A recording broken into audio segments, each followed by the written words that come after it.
Hey, y'all. Welcome. Welcome, everyone, to the South Seattle Emeralds 2022 General Election Candidate Debate. My name is Crystal Fincher. I'm a political consultant and the host of the Hacks and Wonks radio show and podcast, and I'm honored to welcome you all to tonight's debate. I'm also excited to hear from our guests running for State Representative Position 2 in the 37th Legislative District. Before we begin tonight, I'd like to do a land acknowledgement.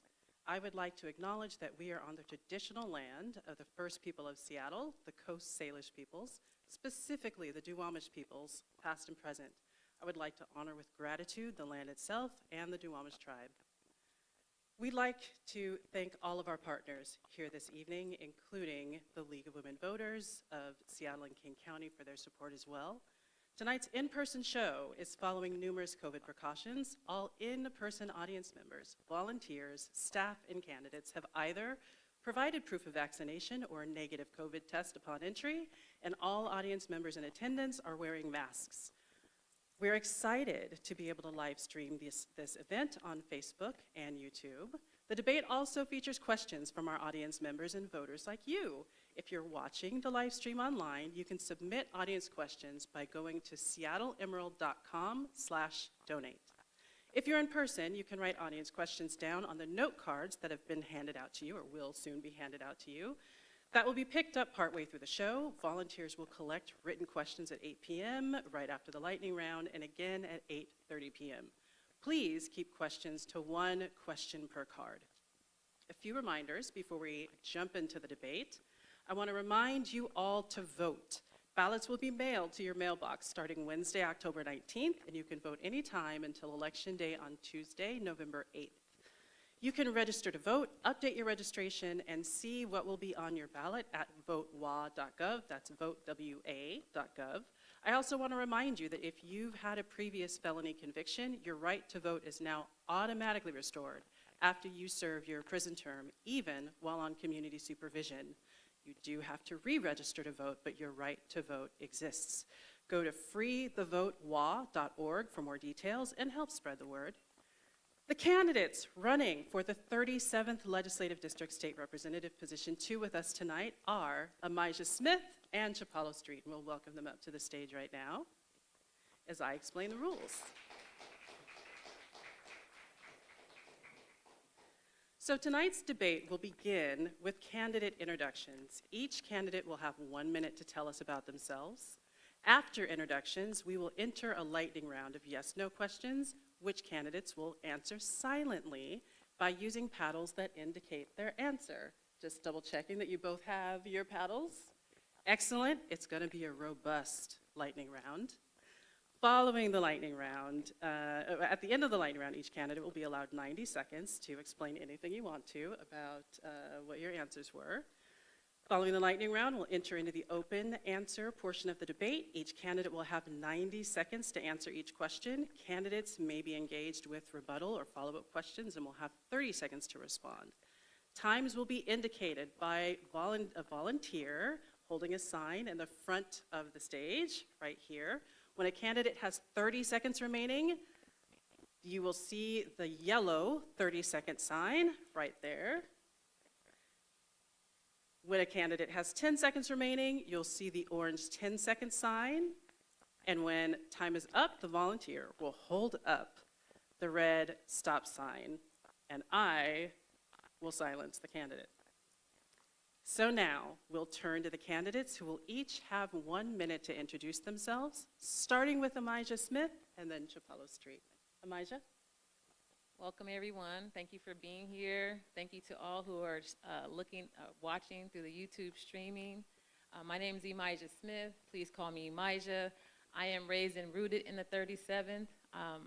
I am a mother, I'm a grandmother, and a daughter of this district. Ever since I was a teen, I've been doing advocacy and community organizing, really seeing firsthand in real time that failed war on drugs that is still continuing now, really seeing the devastation in my community. It was at that time that I said I want to bring healing, restoration, and resources back to the community. So my vision is healthy families and healthy communities, and in doing so, we have to look at multiple issues, prioritizing housing, fully funding education, pre-K, health equity, and really centering racial justice. I just want to highlight very briefly some sole endorsers within the 37, Senator Saldana, Gurmai Zahilai, our King County Council member, Tammy Morales, Andrew Lewis, And that is Kim your Khan. time. Thank you so much. Thank you so much. Chipalo Street. Good evening. I'm an innovative problem solver, and I've been giving back to the South Seattle community for 15 years. We have some really pressing issues facing us, and we need to send a proven leader to Olympia to solve them. Housing prices are out of control, and it's displacing generational families and making renters pay more of their paycheck to skyrocketing rents. People are struggling to make ends meet, and the pandemic has only made this worse. The recovery, or so-called recovery from the pandemic, hasn't been felt evenly by all of us, and we need to protect working people so that we all come out of the pandemic better than we went into it. The pandemic's also made our schools worse and exacerbated existing issues. Just recently, Black and brown kids tested 3.5 levels behind their counterparts, and I want to make sure that all kids have a great public education system like the one that I went through. So I'm glad to be here tonight, and I'm honored to discuss how we move this district forward. Thank you so much. Also, is a useful reminder that while you do have 90 seconds to answer, you aren't obligated to always take 90 seconds. Feel free to take it if you want to, but you will not be penalized for finishing early if you desire. So now, we will move on to the lightning round, making sure you both have your paddles in hand and ready. All right, we've got a number of questions to go through. So we will start talking about homelessness and housing. First question, are there any instances where you would support sweeps of homeless encampments? Yes or no? See. Looks like Emijah is waffling there or landed on no, and we have Chipalo with no. Next question. Will you vote to end single-family zoning to address housing affordability? Chipalo says yes. Emijah says no. Would you vote to end the statewide ban on rent control and let localities decide whether they want to implement it? Emijah says yes, as does Chipalo. Will you vote in favor of Seattle's social housing initiative, I-135? Both Emijah and Chipalo say yes. Do you favor putting 400 additional units of housing and services for the unhoused in the CID?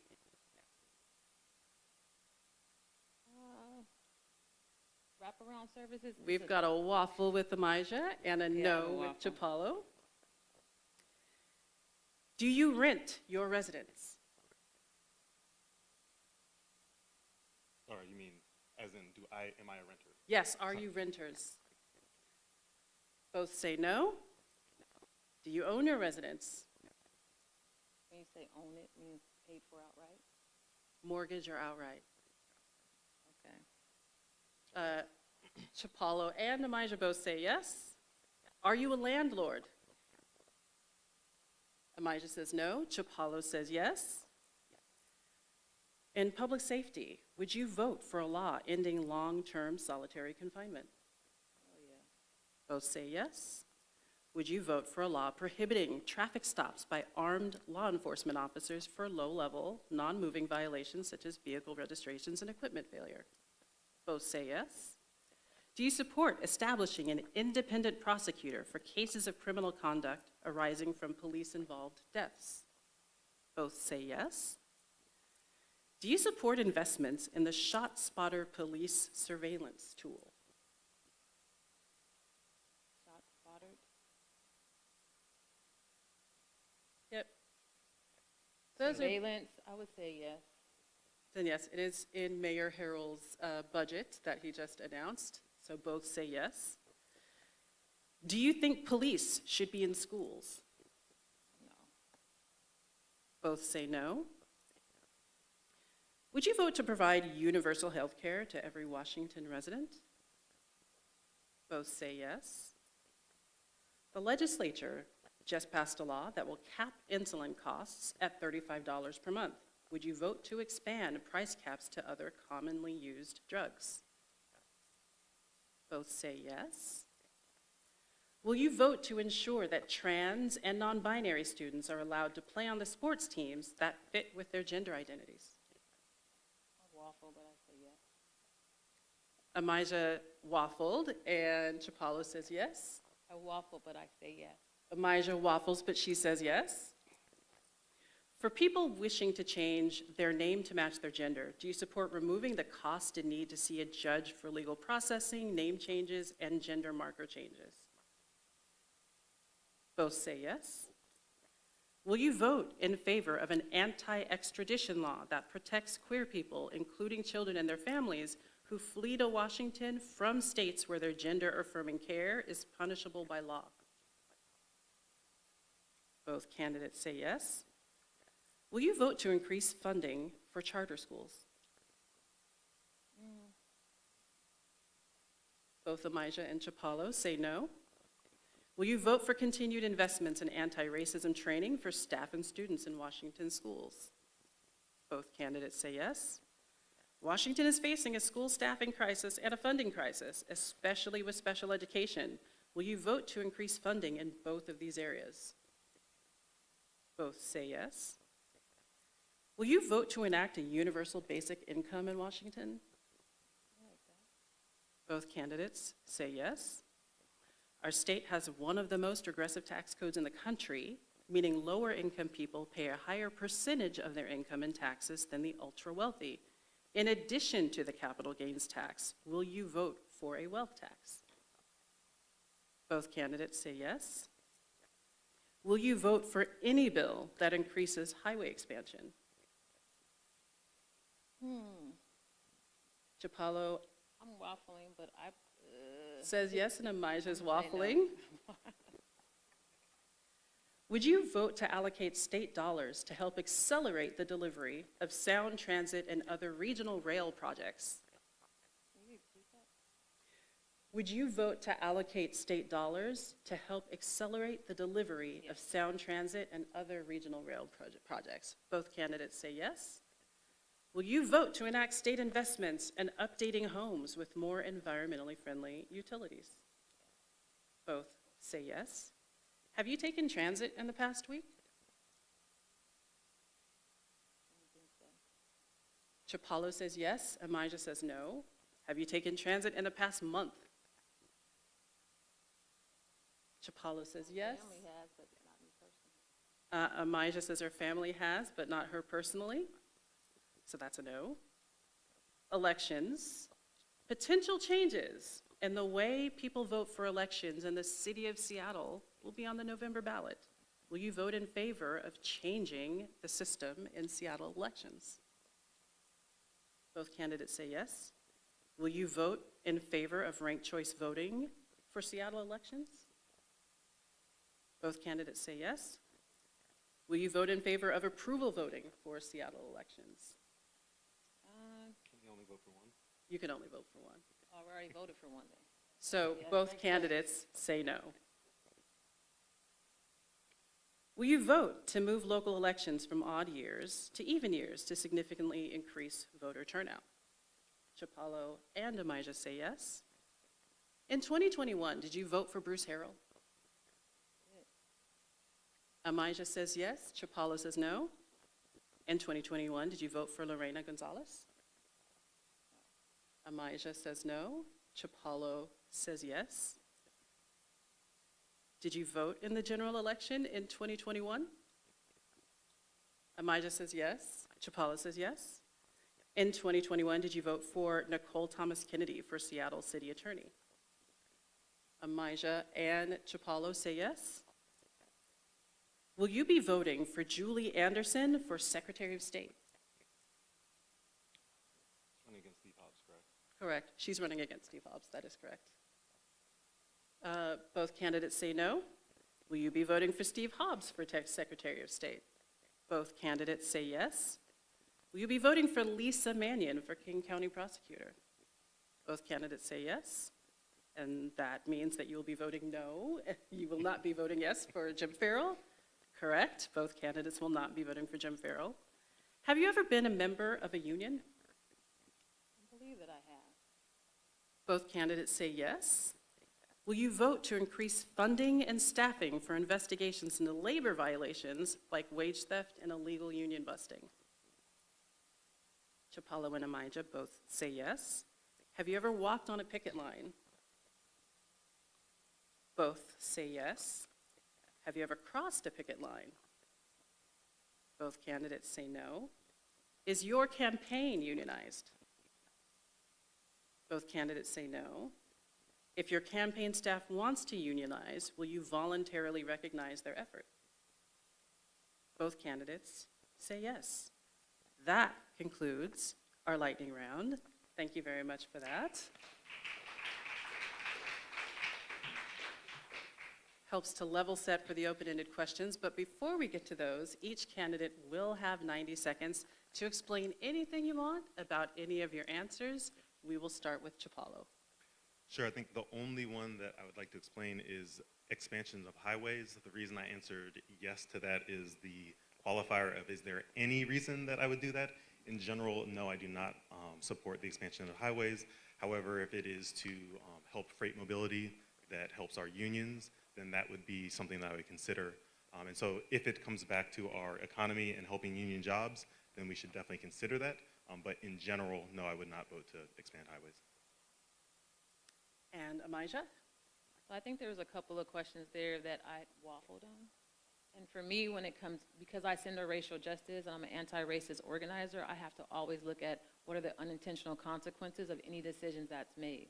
So there's this yes or no, we have to bring context into the conversation.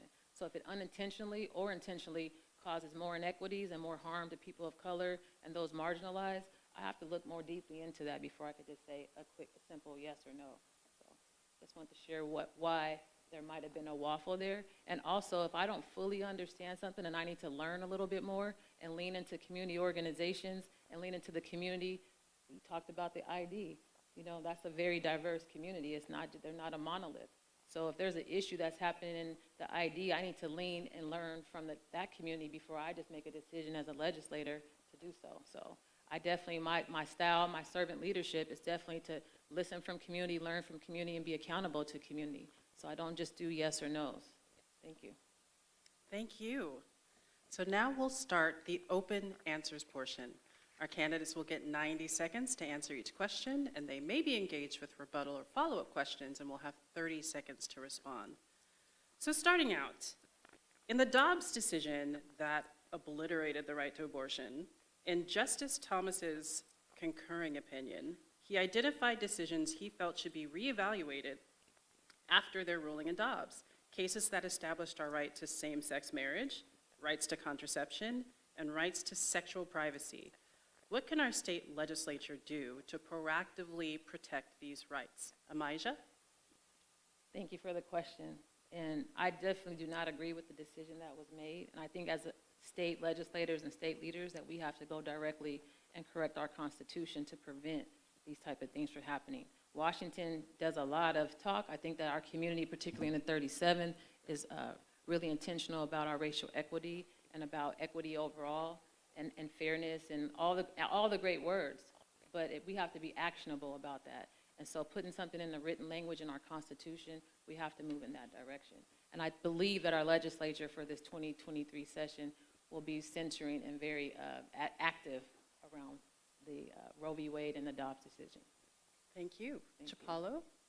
Yeah, what I found interesting about Justice Thomas's dissent or concurrence was that he did not also include biracial marriage into his writing, even though that is based on the same logic of the other cases. Ironically, he is in a multiracial marriage. So the hypocrisy there, I don't think is lost on anyone. And I'm a product of a multiracial marriage. And so making sure that these rights are protected is deeply important to me. In terms of gay marriage, I am glad that we have a strong legislature in the past marriage equality. In terms of Roe, I think we should fund clinics to take care of the increased traffic that we'll see in our state from the states that have around us that have banned abortion. I have background in technology. I would love to make sure that our data isn't used to go after people searching abortions or providing abortions. There's plenty of providers who provide telehealth, and if they are consulting with someone across state lines into a state that has banned abortion, I would be super scared about whether I could be sued, whether my data could be subpoenaed, if I could lose my license. And so making sure that we protect our data and protect our providers, I think, is paramount. Also making sure that we have security around our clinics. Just as we'll have more traffic from people looking for abortions, we'll have more traffic from people protesting abortions. So those are some of the things that I would do to protect gay rights and the women's reproductive rights. And I just want to circle back to one thing for both of you in a 30-second rebuttal. Specifically when it comes to contraception, is there anything that strikes either of you, we'll start with Emijah, that you think the legislature could do to help ensure and guarantee access and availability? Well, definitely education. I definitely think that we need to ensure and continue to make sure that we're educating our youth in schools, contraception needs to be available. It needs to be available to all birthing parents, but we also need to make sure that we are including and not fighting to have education for our youth to understand, like sex education. And so that's been a big deal before the Roe v. Wade issue had came up. So I'm a supporter of making sure our families are talking to each other, because this is a family issue. It's not just a woman's issue. It's not just anyone's issue. It's an issue about our bodies and our rights of what we want to do. Thank you. Thank you very much. And Chipalo? Yeah, I agree. Education is a big part of this. Funding is also another part, making sure that contraception is available to anyone who wants it, making sure that preventative medications like PrEP is available to anyone who wants it as well. That goes a little bit past reproductive rights and into sexual rights for our folks, but making sure that it's just available to everyone, I think, is very important. Thank you very much. Next question. What will you do when you're... call and response up in here. This is, What'd you say? I need some call and response. We in the 37, we are very diverse. This is how we move, so I'm just, go ahead, sorry. What will you do in your capacity as a state legislator to help small local businesses? Chipalo? So I'm a small business owner myself, and I understand the problems of balancing books, the stress that the pandemic has put on different small business owners. And so, number one, making sure that when we look around at other types of businesses, like we have incubators for tech businesses, we have incubators in high-tech businesses, why don't we have incubators for smaller businesses, for communities of color? Like, access to capital is one of the issues that holds businesses back, where I think we saw in the video, the guy who founded WeWork completely did a scam and then got another $350 million to go start Lord knows what. So making sure that we have access to capital in community is really important. Working with organizations like Tabor 100 who provide incubation type services is really important. And then working to make sure that our communities foster businesses. So for example, businesses that are in walkable and bikeable areas get more traffic. Not only will that increase business to those businesses, it will also get us towards a greener climate future if we have an environment and community that encourages us to get out of single occupancy vehicles. Thank you. Emijah? Thank you. I am a member of Tabor 100, and one thing I've learned, I've been a member for a number of years, is oftentimes it's like the resources only go to a couple of places, right? So a lot of our small businesses are pop-ups. So a lot of, even through COVID, the money that's coming from the federal government or from our local government agencies are not making it to the small businesses. Similar to what Chipalo's saying, you need capital to even get a loan, but also the money that was coming to support the businesses, it wasn't reaching those businesses. It seems like the same $1 million companies, the people who always were getting the money, kept getting the money. And also when I think about the displacement that's happening in our community, I would like to see some restrictions or some policy that is not targeting our small businesses in neighborhoods or communities that have been historically gentrified and displaced. Simply like the Central District, but all throughout the 37. All the constant building could be harming. It has harmed our communities, most marginalized, but it also in some ways makes it harder for them to start up and rebuild.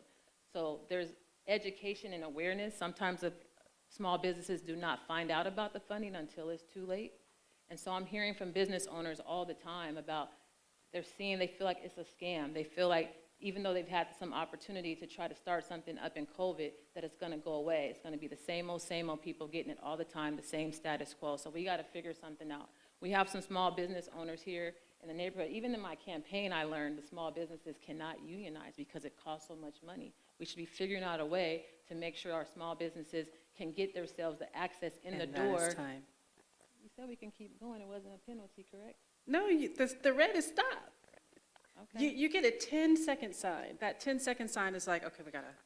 Well, thank you very much. That's call and response. I just want to say that I definitely value our small businesses. I stay aware and I try to stay connected as much as possible. And I would do any and everything I could in my role as a legislator to make sure that those investments are being made in our small business community, particularly the 37 and people of color. Thank you. Okay, Chipalo. Oh, sorry, I think Oh, we took yep, a we fair amount just of did. time. I Sorry. didn't necessarily have time for Okay, rebuttal there. next question. Washington State has seen an explosion of traffic violence in the last 2 years, with an extraordinarily disparate impact on those who live in our district, the 37th district. For example, there are major sound transit investments coming online in the district at Judkins Park that are surrounded by unsafe freeway entrances on Rainier Avenue.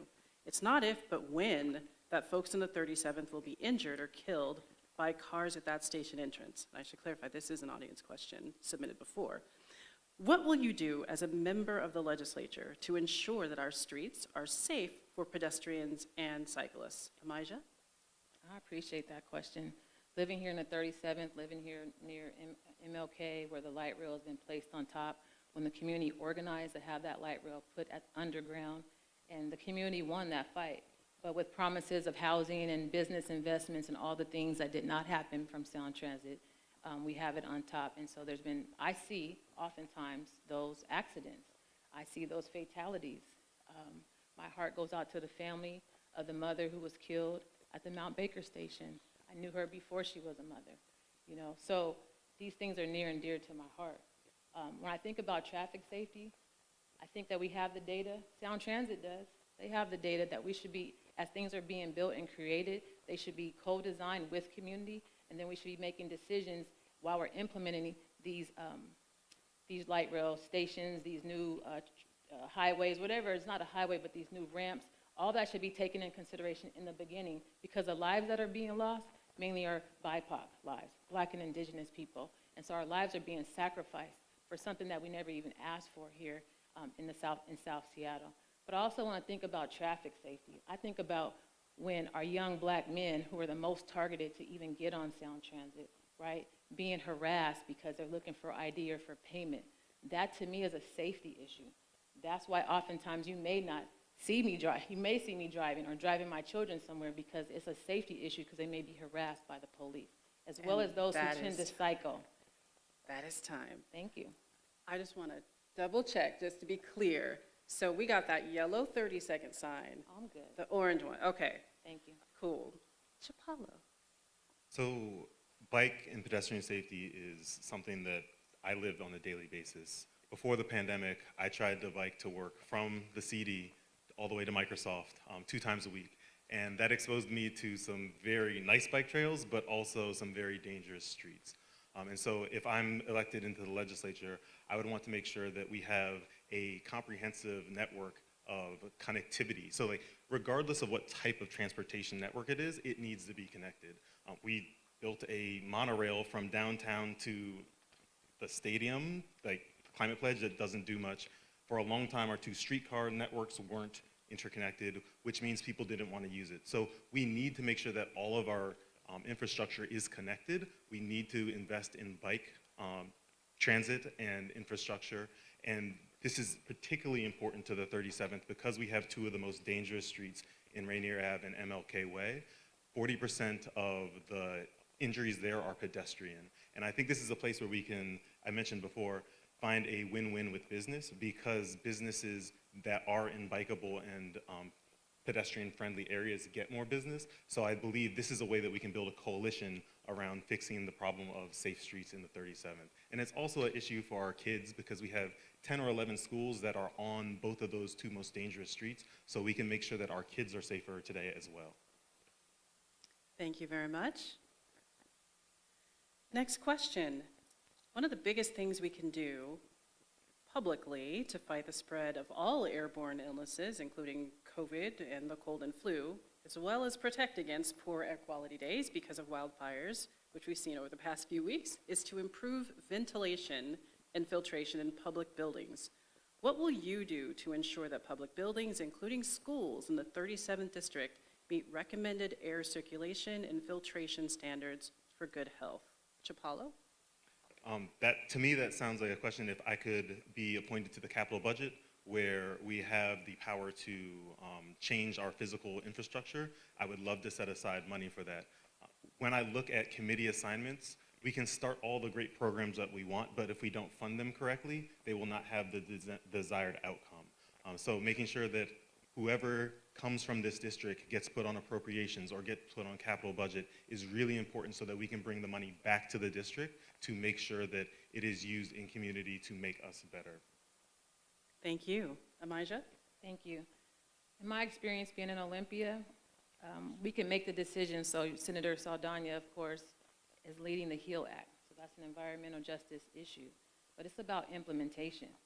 So it's easy. It's one thing to put in a law, then you do have to fund the law, but you also have to implement it. So when it comes down to the other municipalities locally, sometimes they're stuck. So we have to make sure we're following the legislation all the way down to the community or to the district that you want and make sure that it's being implemented in a way, in a timely fashion as well, not 3 years, 4 years, 5 years down the line, but immediately. That should be part of the planning. So of course we have to fund it, but if we're not able to implement it, it's just words. So I would like, in my leadership role, is to make sure that there's language in the bill that makes it more accessible to our municipalities so that they can actually do something about it. You put it in the bill and it can't be ambiguous. It needs to be really focused and restricted, maybe restricted funding to air quality in the schools, right? Rather than just saying, here's some money to your school for air quality. Because they'll use that money any way that they choose to use it if the legislature does not direct them with restricted funding. So I would target it. Thank you. And could I provide an example of how we would do that?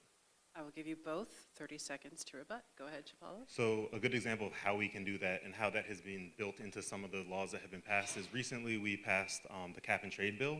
And one of the things I liked about that bill is that it built equity into it. So 30% of the funds that are created from the cap and trade go back to investment in BIPOC communities, and an additional 10 go into investment in our native nations. So that is a source of revenue that we could use to improve air quality in our schools, and I think aligns to the point of that funding. Thank you. Emijah? Yeah, my follow-up with that would be, I just want to also say been solely endorsed by the Washington conservative voters. So they're looking at this issue across. And so I would definitely, again, lean into the organizations and to the leaders to help direct being a servant leader into doing this work. But nevertheless, what I have found in my experience when there's a law passed, it takes the community to still apply the pressure on the entities and organizations to make something happen. So I have that experience, that organizing experience, and building those partnerships on the ground level to make sure it's being implemented. Because once they move it from the state lets their hands go. So they need more guidance and direction, and that direction needs to come from community. Thank you. Thank you very much. Next question. How will people tangibly feel your impact as their legislator? What is one concrete thing that people will be able to see is different by the end of your term should you be elected? Emijah? So are you asking what has been done already or what No. we plan to do going forward? If you are elected, what will people see is different by the end of your term than it is right now? I think people will continue to see, at least for me, they'll see a continuation of the work. It's not something I'll start to do, it's something I will continue to do. So first and foremost, I think doing racially justice-centered justice reform work, right? And that's all interconnected. So when I think about our healthcare and the doulas have been seen as a medical profession led by Kirsten Harris-Talley. But we need to put money in the budget to make sure that they're being reimbursed for their services. I think in these 2 years that you will see that that definitely happens. My granddaughter was born during COVID. My daughter almost lost her life during that birth. It is a well-known fact that Black women are 3 times as likely to lose their life during childbirth. So having a doula, having somebody there with culturally relevant care will make sure that the lives are not being lost. In addition to that, I am a board member of the Tubman Health Center.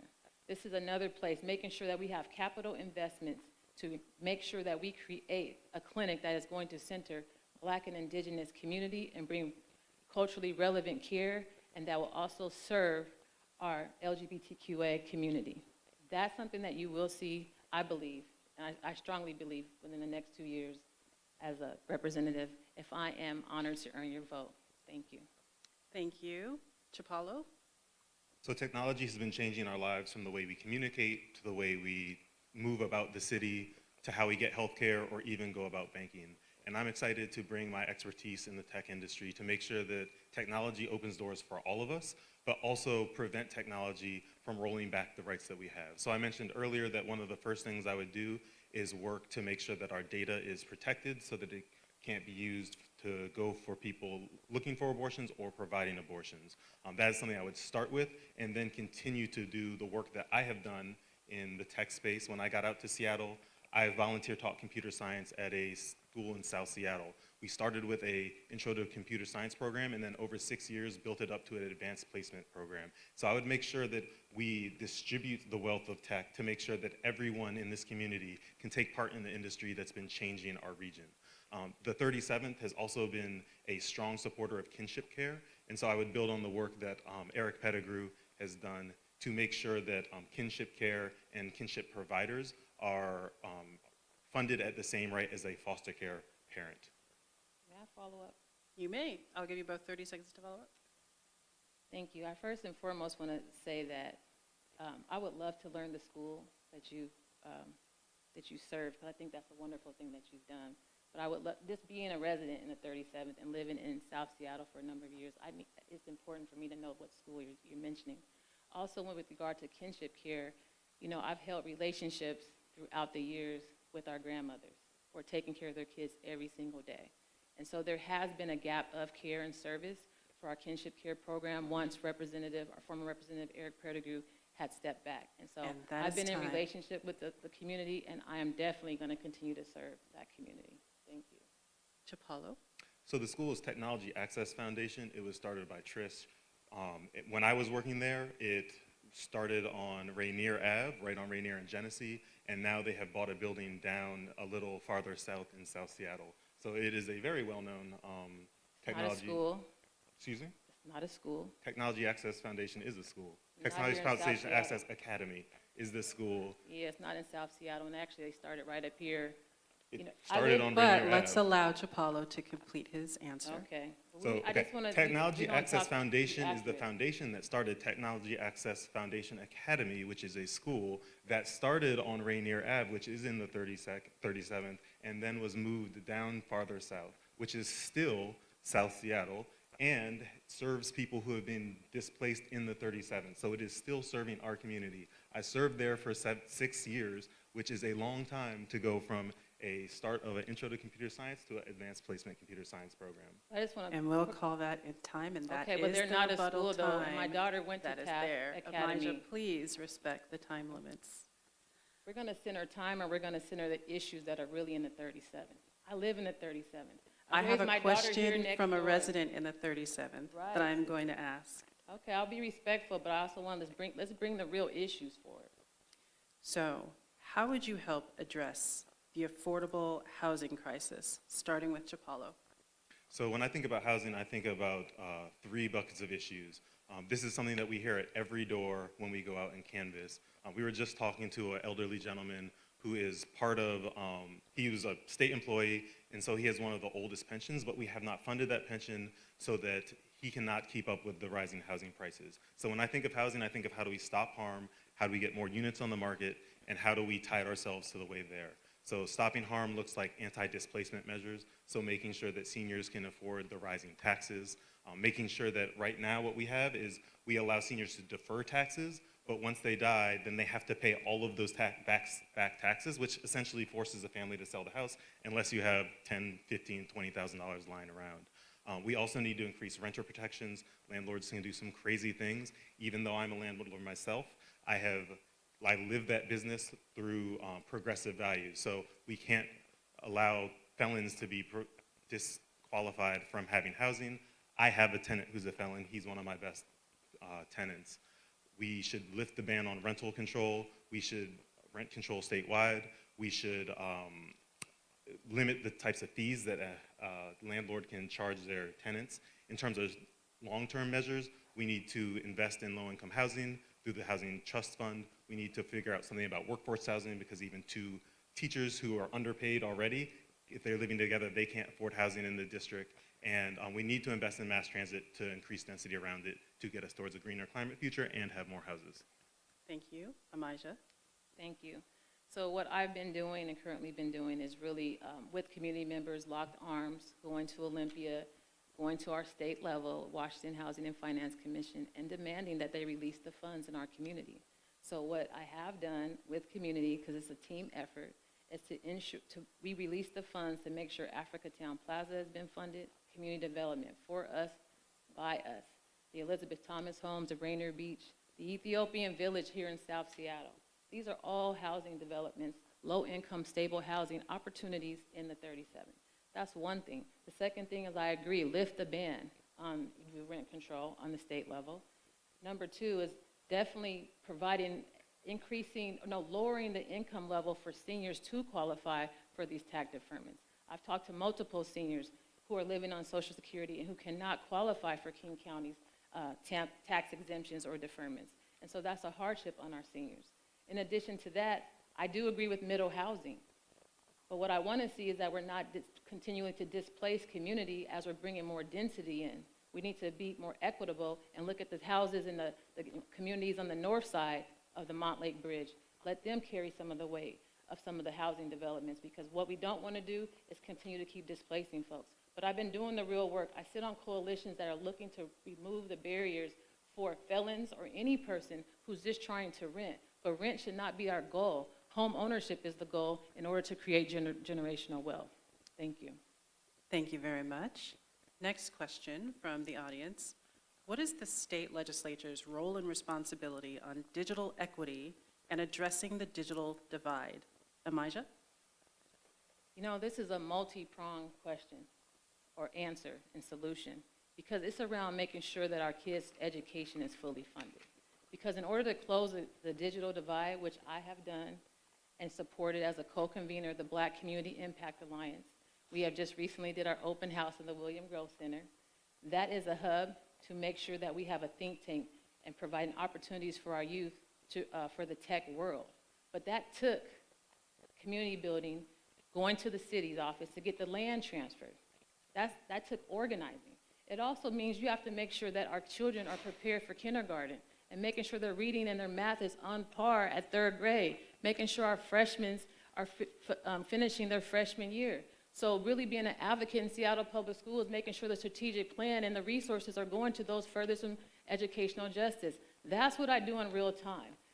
But the William Grove Center is what the community locked arms and myself as a leadership on co-convening the Black Community Impact Alliance, that's what we've done for the digital divide.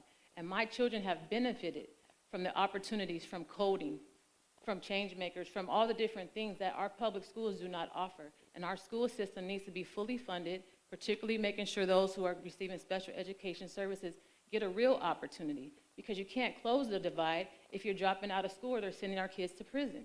You can't get the opportunity if you're not graduating. So that's my goal, is to make sure that we're fully funding our education and utilizing our education system and doing community building at the same time to make sure we're closing this. Thank you.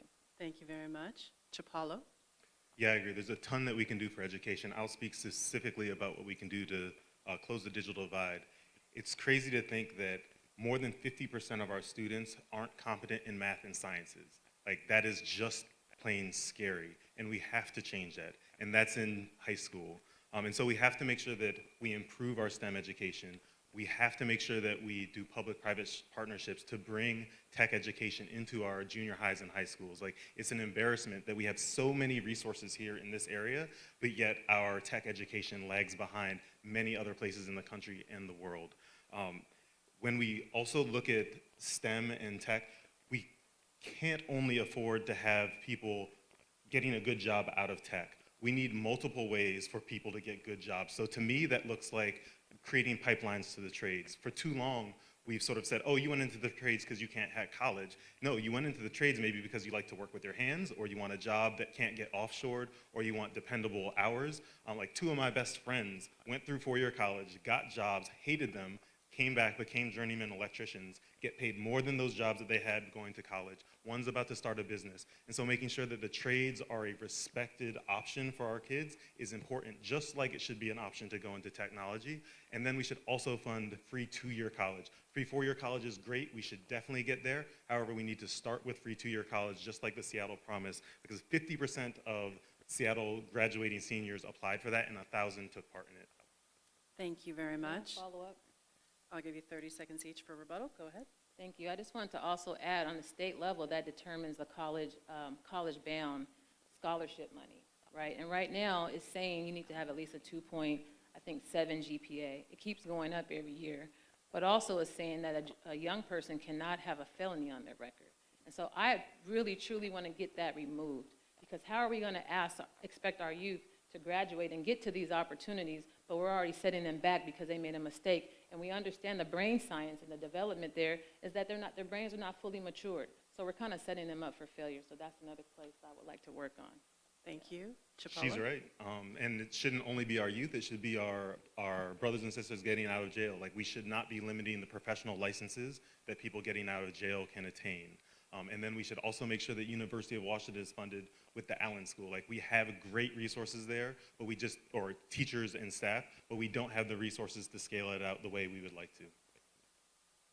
Thank you. Another audience question.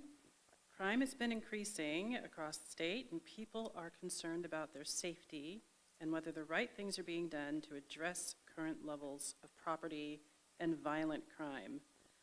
Given that the legislature has already voted to increase public safety funding, largely devoted to policing and prisons, do you feel that we need to invest more in that area? Or would you also take a different approach? And we are starting with Chipalo. So I think we need to think about public safety comprehensively as more than just police. This is something that is near and dear to my heart. When I was at Brown, we had an open campus. Me and my best friend were walking around campus onto a public street, and Brown police came and asked me and my friend for our IDs. I didn't do anything wrong, so I continued to walk. My friend stopped, told him who I was, showed him his ID, but that didn't stop Brown police from calling out for backup. Providence police got that call, caught up with me, and beat me so badly that they had to take me to hospital before they took me to jail. Despite that experience, I still think police are part of public safety, but we have to be able to hold the police force accountable, or we're not going to have trust with the police force. I want to work with them to make sure that we set them up for success, so that we are sending a mental health counselor out to mental health crises, because they are trained to deal with these situations, and the person receiving a service will get a better service than sending 3 or 4 cops. We don't need cops in schools, we need counselors in schools. And so I think if we think more comprehensively about public safety, then we'll get better outcomes for the community and a better relationship with the police force. We should also fund like violence preventer programs. We should get guns off the streets. Like, one of the sad things about gun violence prevention is that there are very, very common sense gun laws that 60, 70, 80% of people agree on. However, federal law legislators can't get their act together, so we need to make sure that those laws pass here in our state. Thank you. Emijah? Thank you. When I think about public safety, I think about community safety. You know, it's not just a conversation just about what the police are doing in community. It's also about how does the community feel safe, right, with the police. So there has to be an accountability conversation.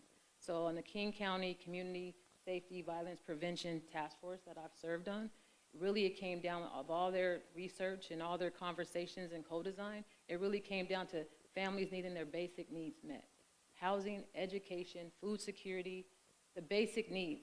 They believe that that's what it's gonna take to really bring prevention.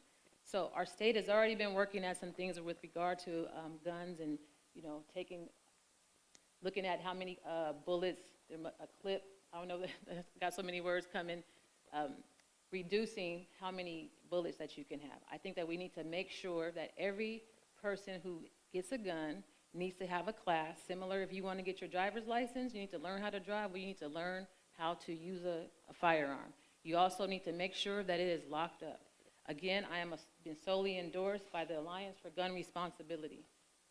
So community safety, also, we need to look at the funding that's coming from the State Department. So there's federal money that was brought down to the state. They've started a new division. We need to work with that division to make sure that it's meaningful in the 37th, because the 37th has different issues. We're not looking at machine guns and going into the schools in that way. What we're looking at is handguns that we got to get removed and get them off the street. Thank you very much. Next question from the audience. Washington State funds only about half of what Seattle Public Schools spends on special education and only about 1/3 of what Seattle Public Schools spends on multilingual education. What is your commitment to fully fund public schools, particularly special education and multilingual education, and how would you get that done? Starting with Emijah. Man, we got to get out, we got to go on the state level. We have to be loud and proud, and we have to make sure that the funding is fully funded. Of course, special education is not being resourced. Our special education students tend to be the main students that are getting pushed into the prison pipeline.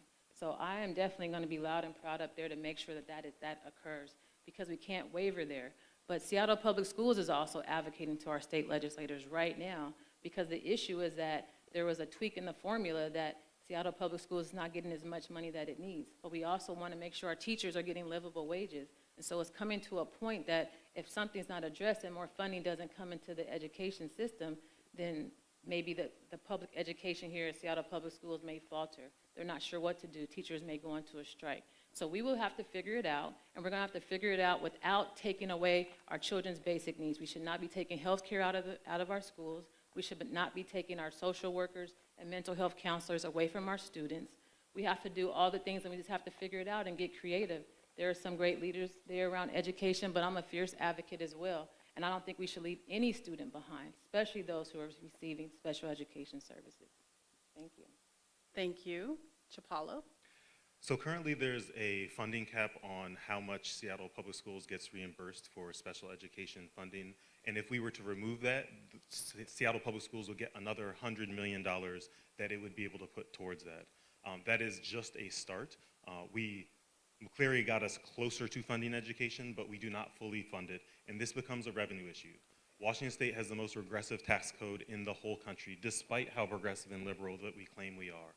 We need to make sure that every corporation and person pays their fair share. So that looks like closing corporate tax loopholes, making sure that we keep our capital gains tax, which is the revenue from that is used to fund early education, which is a necessary part of the education system, and then also implementing a wealth tax. Personally, I would prefer an income tax, because an income tax is, you can withhold that. It's been tried before. We know how to implement that. However, there are constitutional issues with that. So in lieu of an income tax, we should be able to try a billionaire tax. And the thing that gives me hope is, while things get stymied on the federal level, we've seen localities and states try out new things. And so maybe this is something that we can pilot here in the state. And at the end of the day, a billionaire tax and an income tax aren't mutually exclusive. We can still work towards an income tax, even if we have a billionaire tax. May I follow up? Yep, you each can have 30 seconds. Thank you. What I want to share is that our community, I agree, Washington has the worst tax setup and structure. And we have been, in Washington State, been trying to bring forth initiatives multiple times to the state to address this issue so that we can make our wealth more equitable. And our community members and residents and citizens have been voting it down. So I'm thinking with this inflation, with the impact of COVID, but now it could be a really great time that more of our citizens and our residents will see that this is really necessary and will vote in their best interest instead of voting it away. Thank you. As well as our legislators making a move in our best interest. Chipalo. I'm good. Thank you very much. Next question. What is your connection to unincorporated Skyway? If elected, how will you support the development and investment in this neighborhood? Starting with Chipalo. So if I was to be elected for this state rep position, I would basically be one of 3 elected representatives for Skyway. So Skyway is unincorporated. That means it does not have a city council person to whom they can go for local issues. That basically means that myself, Representative Santos, Senator Saldana, and Councilman Zahalai would be the elected representatives for that area. So I would love to work with them in partnership to understand what development needs they would like to see. It was great to see that we went through a community budgeting process where folks were able to actually vote on how money was spent. And so supporting community involvement in how money is spent, making sure that we can advocate to get money set aside for Skyway, because we know that it is not going to come through the city of Seattle. It's not going to come through the city of Renton. Those would be the ways that I would partner with the community to make sure that we develop it in a way that the community members see fit. Thank you. Thank you. I love that question. Yeah. So I'm connected with Skyway for the simple fact that I shop at Grocery Outlet. I get my taxes done over there. I patron the restaurants over there. My mom has recently moved but had lived there for like about 15 years. Families there, people use the post office there, I mean, banking there, utilizing the library there. Like, Skyway is my community. And so that's my relationship. The second part to that question is, again, part of being a chief of staff with King County Equity now, and just having relationships in that community, making sure that we got money from the state level to support PETA Village, early learning development, and also just like the new outside door preschool, right? There's leadership there, there's expertise there, there's churches there, there's a nail shop. I mean, there's all the things that are near and dear to my heart, to be honest. That community is mine. Not mine, but it's shared.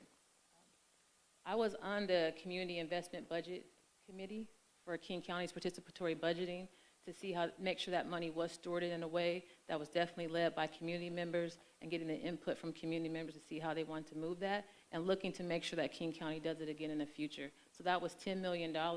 We had a celebration about a few weeks ago naming the projects that were funded. So yeah, it's near and dear to my heart. It's been neglected. Skyway has been ignored. I'm thankful to King County Council Member Gurmai Zalai, another sole endorser, for the leadership that he's had there, as well as Senator Saldana, KHT, Kirsten Hirt. I gotta stop. But all the legislators who have been pouring into that district. And let me shout out the Cynthia Green home there. Center, yes. Thank you very much. Thank you. Another audience question. Will you use your position in elected office to uplift more progressive voices into office?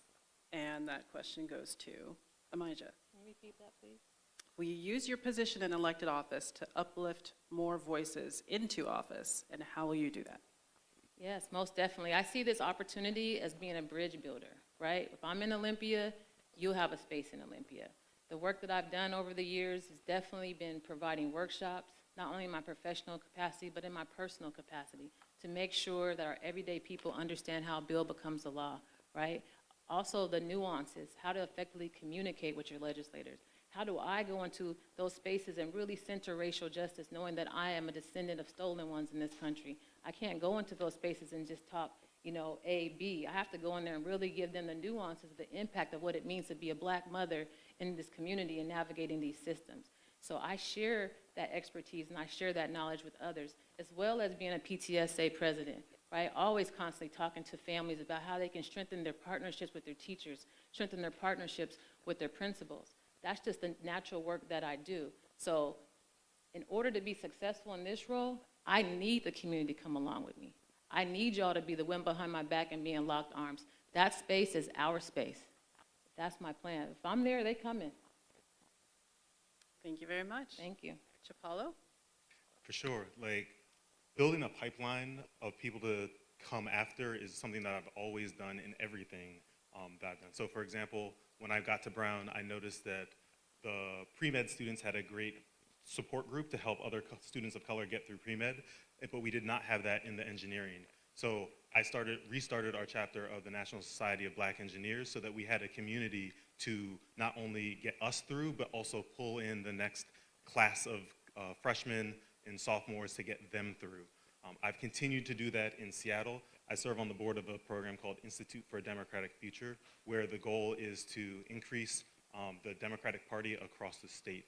And I loved that program when I went through it, but one of the reasons I joined the board was to make sure that we had more equity in the fellows and the board members. And in my 6 years, we have dramatically changed what the class makeup looks like, both racially, but also geographically, so that we have a stronger Democratic Party across the state so that we can win in every district.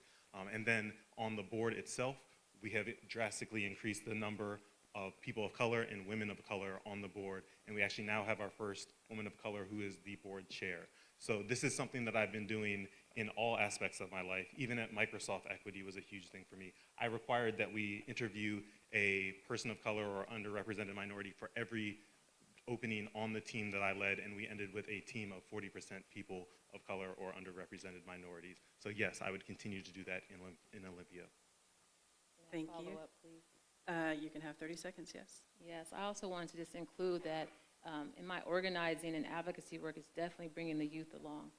My children have been in Olympia with me since they were in preschool, up there advocating for better school lunches, really understanding that process and understanding that they too at one point will be there in a leadership role. So I want to just also include, it's not just families, include the children, and it includes the elders in that space. Thank you. Thank you. Next question.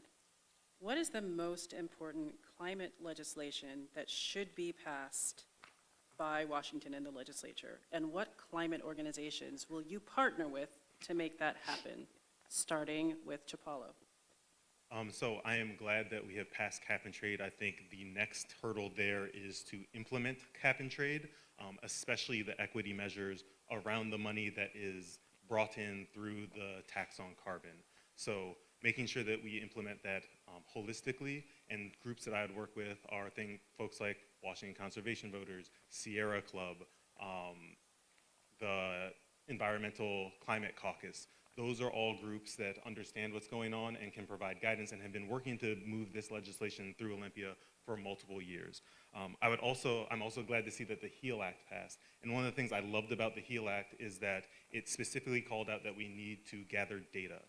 As a scientist, I have a background in using data to address problems, and for too long we've just sort of waved our hands at issues and hoped that they would get better. But with this data, we can actually understand where the harm is being done and then go remedy that with the money that we bring in from things like cap and trade and the set aside that we have set for equity. Thank you. Emijah? Thank you. I mean, I would definitely want to support Senator Saldana with the implementation of the HEAL Act. You know, how I move as a servant leader is I'm going to lean into those who have the expertise and who've been leading the charge for the most part. This is Scott Green. This is Puget Sound Sage. This is the Washington State Conservation Voters, again, who I'm sole endorsed by, as well as Sage leaders. I want them to tell me how I need to prioritize and how I need to move. What I want to share with you is that my value is that I definitely support environmental justice and climate justice. I live in the 37. I live on MLK, which is also used as a highway. The air pollution is ridiculous. The soil pollution is ridiculous. So myself and my children have asthma. That stuff impacts us all the time. So not only for myself, but educating other families about how to make their environments as safe as possible with health conditions, I'm definitely a strong advocate. But I want to look to the leadership who's already been moving it, because you want to center the racial justice aspects of that. Why is the 37th most polluted? Why is that? It's because most of the people of color have been pushed here and redlined here. So I have to look at all those impacts and structures that are in place and figure out what's the best route to go. Because if we just tax corporations and they just keep making more money and they can pay the tax, how are we really resolving the issue? So I want to work, you know, in partnership with Collective Voice and listen to community and let them inform me about how best to move. But I trust Senator Saldana, and I will definitely lean on her leadership. Thank you. Thank you. Now with that question, you both mentioned legislation that had already passed with both the Cap and Trade Act and the HEAL Act, starting with Chipalo for 30 seconds. Is there anything besides those two, or what would you do aside from those two things, new legislation that would need to be passed in the legislature? Sure. I mean, I have been very grateful for having the warmest September I can remember here. However, as we've seen with these clear days, we have a ton of smoke. And so I think we need to fund our Department of Natural Resources to have wildfire prevention and resilience, because that is something that is affecting our state. It's sort of the input or how climate change is showing up for Washington State is through fires and through smoke, and so making sure that we are protected and we are being good stewards of our forests, I think is very important. And is Thank this you. question relevant to environmental justice or any other issue? Environmental justice, basically a follow-up to the last question, same question as I asked Chipalo, what aside from the Climate Commitment Act and the HEAL Act needs to be done to help address our climate crisis? Well, again, implementation of these acts. But what I want to really make sure that we target is stop cutting down our trees. We need to save our trees and preserve our wetlands. Currently in my neighborhood, we're petitioning with other neighbors because they're about to build a 5-story complex that's not for low-income housing, it's not for stable housing, it's market rate, and they are also looking to cut down the wetlands. The wetlands protect from the flooding, the wetlands protect from keeping our, and the trees protect our habitat, and the wetlands also keep our air as clean as possible. So I would really want to make sure we focus on protecting our trees. Thank you. Thank you very much. And the next question that we have here is a follow-up on one of the waffles.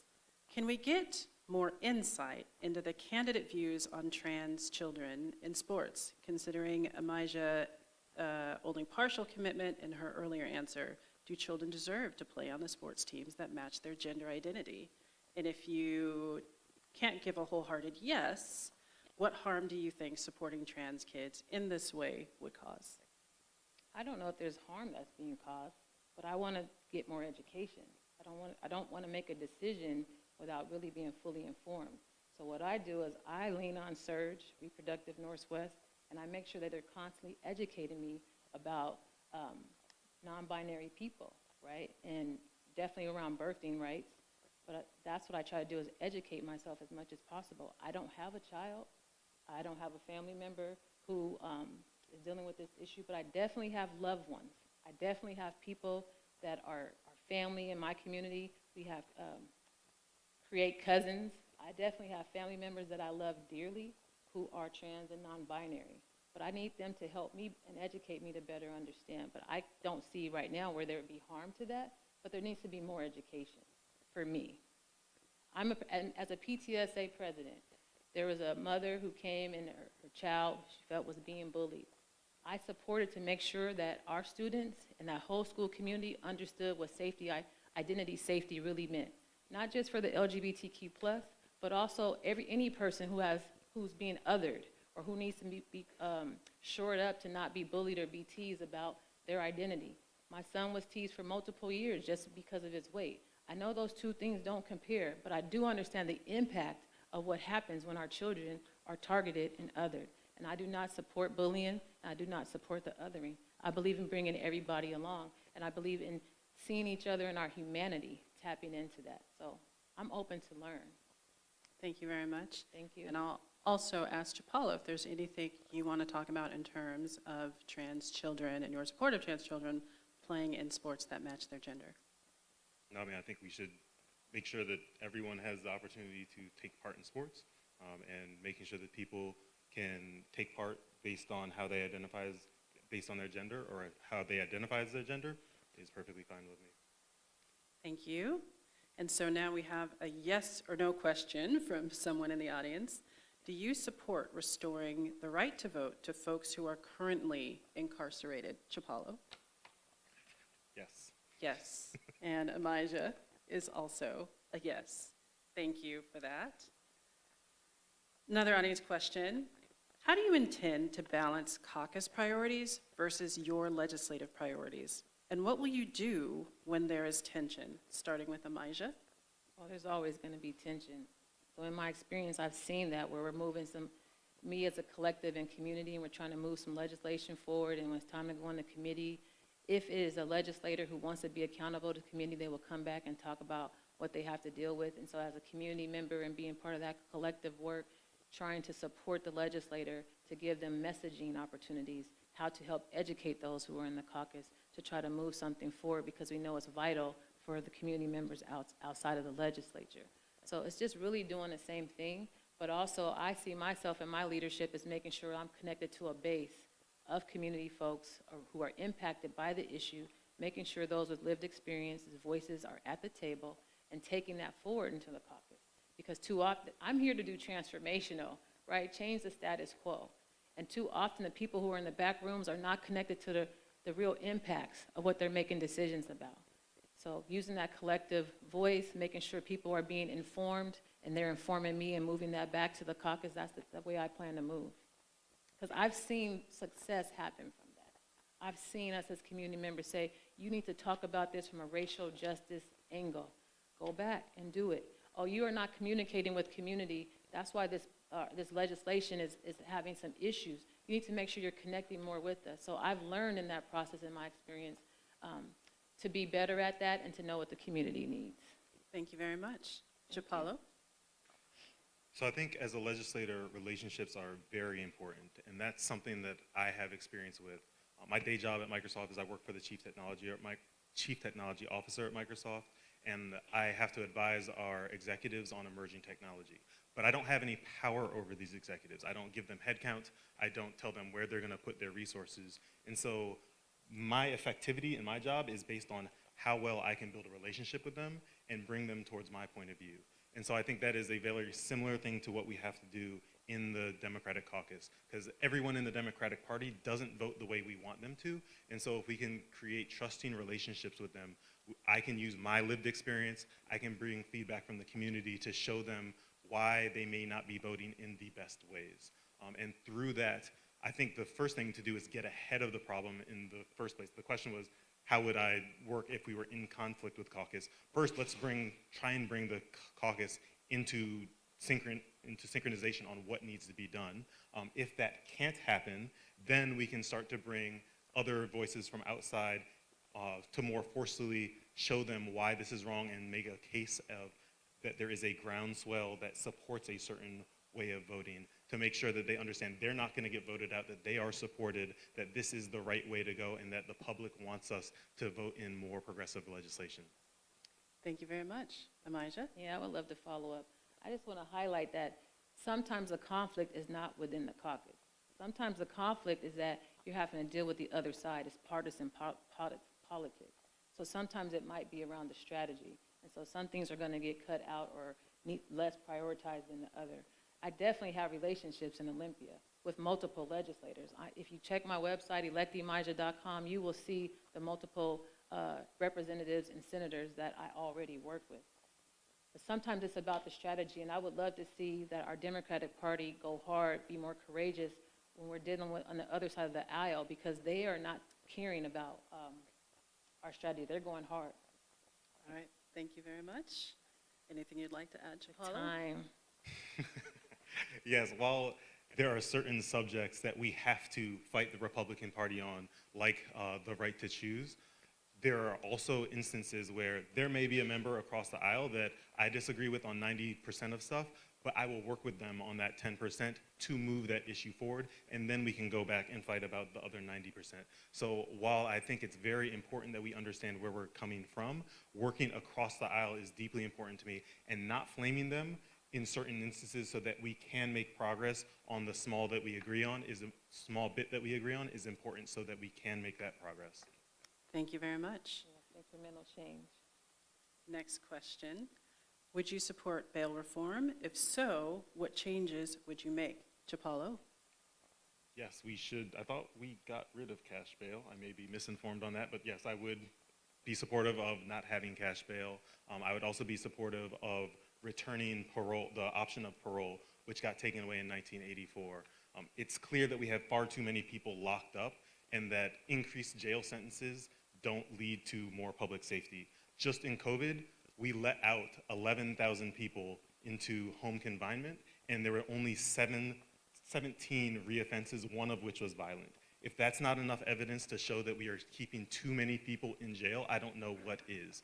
So not only in terms of bail is one means of keeping people in jail, but also is parole. We should bring back the option of parole, and we should look for any option that we can get to get nonviolent offenders out, because data shows that they are not necessarily going to reoffend, and we don't need to be keeping them in prison. We need them to be back home with their families so that we have sound communities.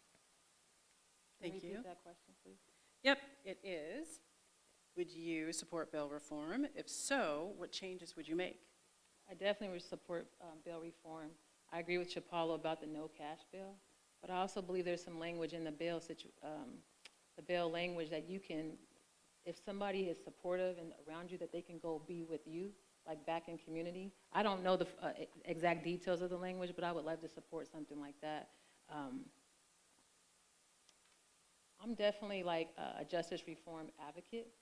So bringing parole back, of course, making sure people are not dying in prison, if it's not in the interest of justice, then we need to be able to allow people to have an opportunity to come back and be reconnected with their families and community. Families and community connections are the number one thing that makes sure people are not going back and committing crimes, other than having their basic needs met, of course. I also want to think about the time bar. People don't talk about that, but our society and people are really set up. They do not know the legal system, and they only have 1 year after they are sentenced to try to work that legal system to have an appeal. Well, I think that needs to be expanded multiple years, if not eliminated, so that as our laws change and as our policies are coming to the morality of how we're thinking and our healing in society, we need to make sure that people who are innocent have an opportunity to come out and be resentenced. Thank you. Thank you. Next question. What can you do as a legislator to better support victims of crime? Starting with Emijah. I love that question, because when I think about restitution, right, when someone's sentenced, they oftentimes have legal, financial obligations, which people shouldn't be penalized and needing to go back to jail because they have a legal financial obligation, but also there's restitution. And oftentimes when they're collecting those fines, it's supposed to go to restitution, but oftentimes it's not prioritized. So first and foremost, restitution needs to be prioritized. When there is a fine to be paid or our courts are getting that money, prioritize the victims and make sure they're getting it. Oftentimes it's also being prioritized towards the courts. Another aspect of that is we need to listen to the victims, because it's about restorative justice. So healing needs to happen for those who've been harmed, but healing needs to also happen for those who have harmed somebody.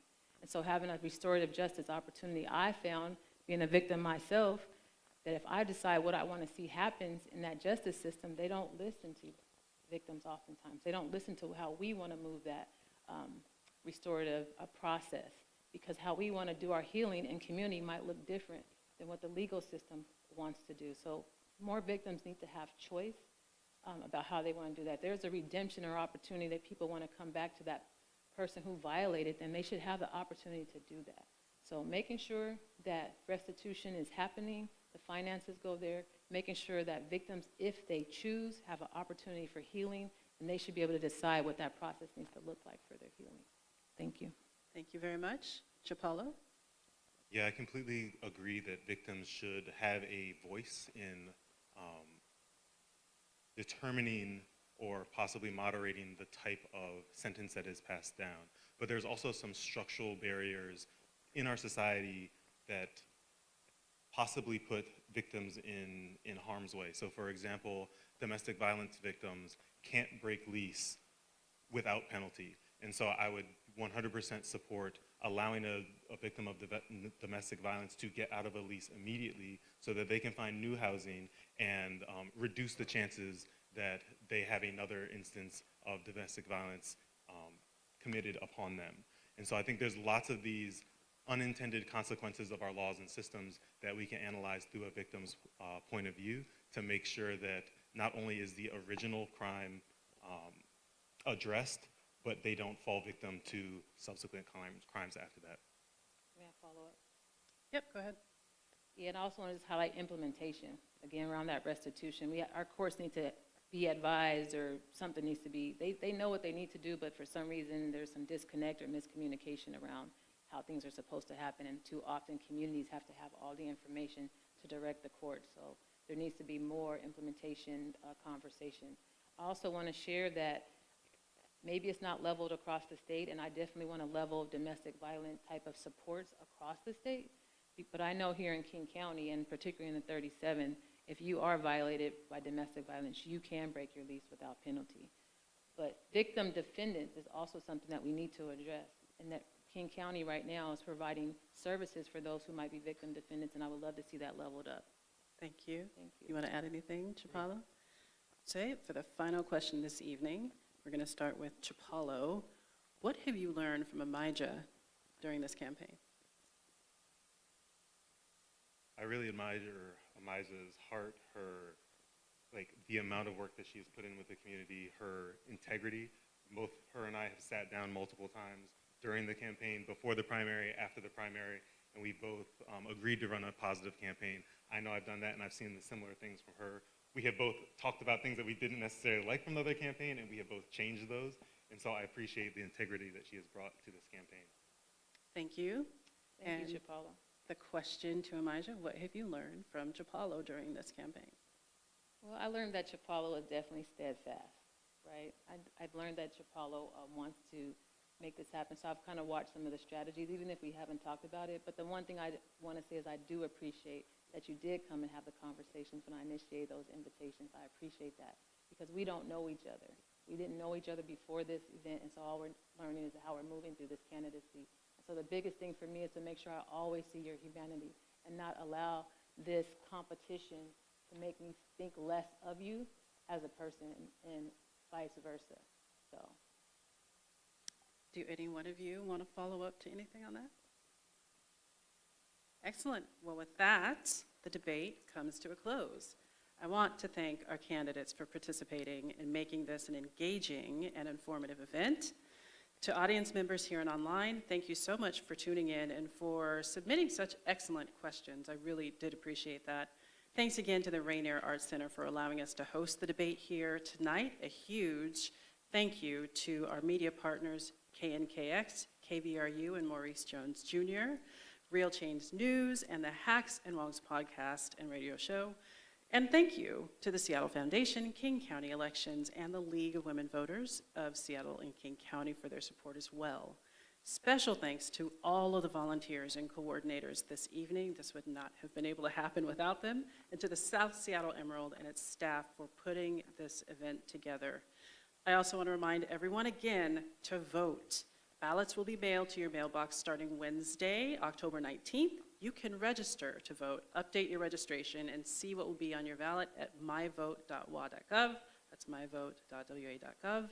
I also want to remind you that if you had a previous felony conviction, your right to vote is now automatically restored after you serve your prison term, even if you're on community supervision. You just need to re-register.